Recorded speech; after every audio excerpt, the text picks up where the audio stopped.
I am a very strong supporter of copyright. There's an increasing number of abolitionists out there who want to abolish copyright, and I'm not one of them. But I do think the copyright we have right now was constructed for a radically different technological age. Constructed for the world of televisions and radios. It wasn't constructed for a world of digital platforms, digital technologies, and computers. In the way that computers are programmed to just read rather than writing data to a disk. We were just consumers of this culture rather than creators.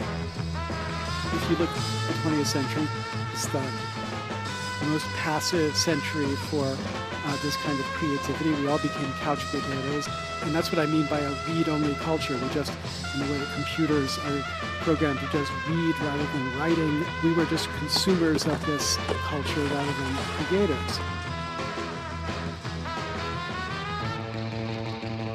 Before the 20th century, that's not the way culture was. Culture was deeply interactive. Everybody learned how to perform or to create. It's just what it was to be a citizen.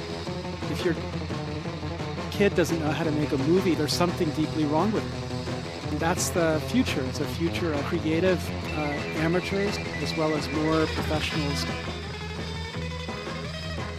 The consequence of that different technological platform is that the law is now regulating in an extraordinarily heavy-handed and complicated way, much more complicated than it needs to be to achieve its objective. It's basically written for lawyers in record companies and publishing houses, and now it's being applied to every kid who has a computer. So my view is we just need to update the law to make it simpler and carve back its reach so that it's doing good where it can do good and not doing anything where it's not going to do good. Amateur creativity is an essential part to what a rich culture would be. They don't get prosecuted criminally, but a large number, more than 20,000, have been sued civilly, including grandmothers and 16-year-old and 12-year-old kids. We need to respect the creator of these remixes through rights that are directly tied to them. All of the great Disney works were works that took works that were in the public domain and remixed them or waited till they entered the public domain.